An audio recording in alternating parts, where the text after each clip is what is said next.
Who was Jezebel in the Bible? Bible में Jezebel कौन थी? अगर आप हमारे चैनल में नए हो तो बाइबल लवर्स यूट्यूब चैनल को सब्सक्राइब करना बिल्कुल भी ना भूलें। मेरे दोस्तों, आइए हम वीडियो को शुरू करते हैं। इजेबेल बुराई का पर्यायवाची नाम है। वह एक दुष्ट महिला का प्रतीक है। उसका नाम इतना बदनाम है कि आज तक किसी ने भी अपनी बेटी का नाम इजेबेल नहीं रखा है। अगर मैं कहूं तो किसी महिला को इजेबेल कहना सबसे बड़ा अपमान है उस महिला के लिए। इजेबेल क्रूर, कामुक, झूठे देवता बाल के पुजारी एतबाल की बेटी थी, जिसने सौर का पुजारी राजा एतबाल, जिसने सिंहासन पर कब्जा करने के लिए अपने ही भाई की हत्या कर दी।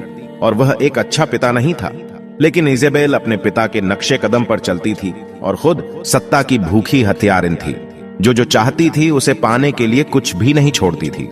और उस समय इसराइल का राजा अहाब था, जिसने इसराइल राज्य पर 22 साल तक राज्य किया था। और अहाब राजा एक कमजोर, आत्मदया करने वाला व्यक्ति था, जिसने अपना अधिकार अपनी दुल्हन राजकुमारी इजेबेल को सौंप दिया था।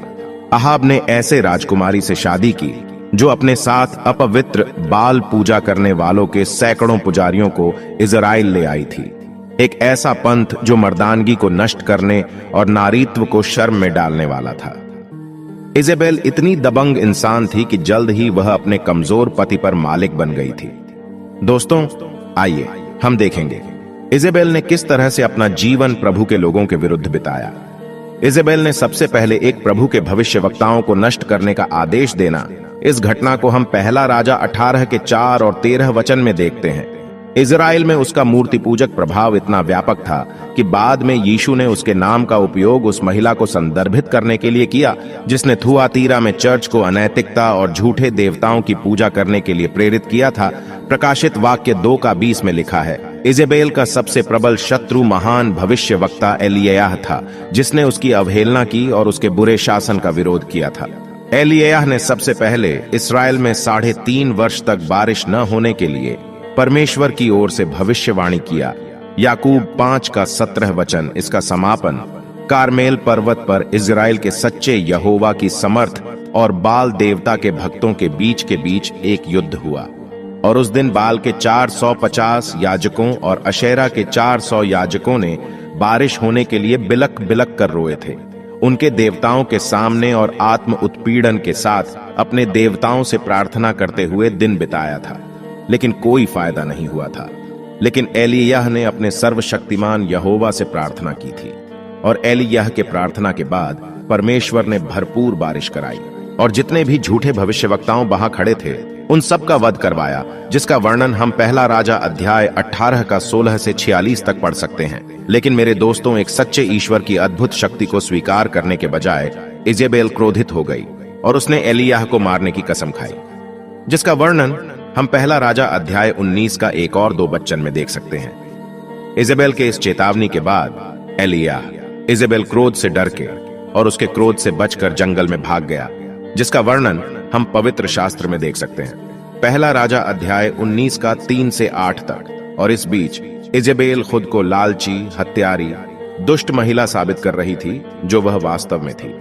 उसके बाद हम एक और घटना को देखते हैं। नाबोत नाम के एक धर्मी व्यक्ति के पास अहाब राजा के महल के बगल में एक अंगूर का बगीचा था। अहाब राजा ने अंगूर के बाग को खरीदने की पेशकश की, लेकिन नाबोत ने परमेश्वर के आज्ञा के अनुसार अपने परिवार के साथ उस जगह में रहने का निर्णय किया और बेचने से इनकार कर दिया।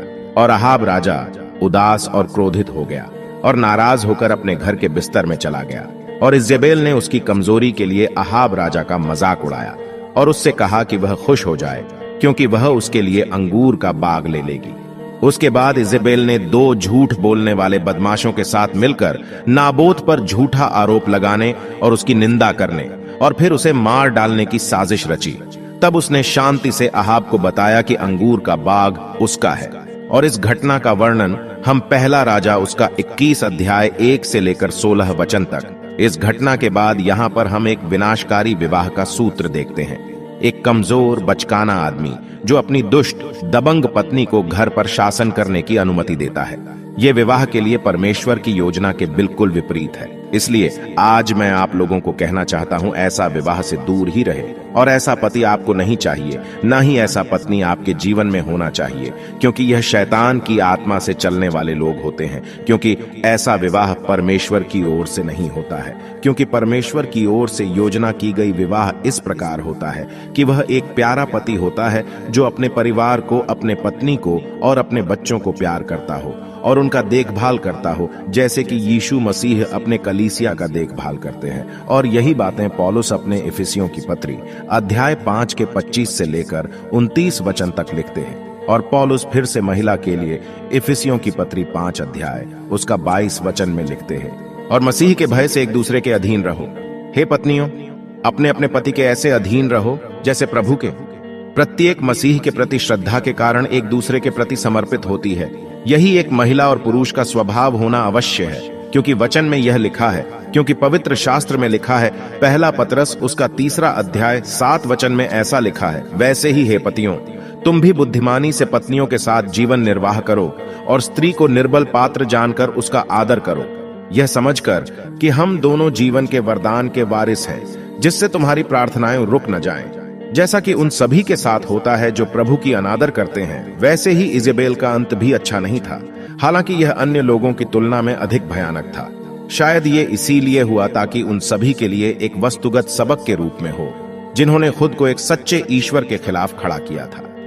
इजेबेल विनाश निश्चित था, जिसकी भविष्यवाणी एलियाह ने पहला राजा 21 अध्याय की 23 वचन में की थी, जहां लिखा है, और इजेबेल के विषय में यहोवा यह कहता है, यिज्रेल के किले के पास कुत्ते इजेबेल को खा डालेंगे।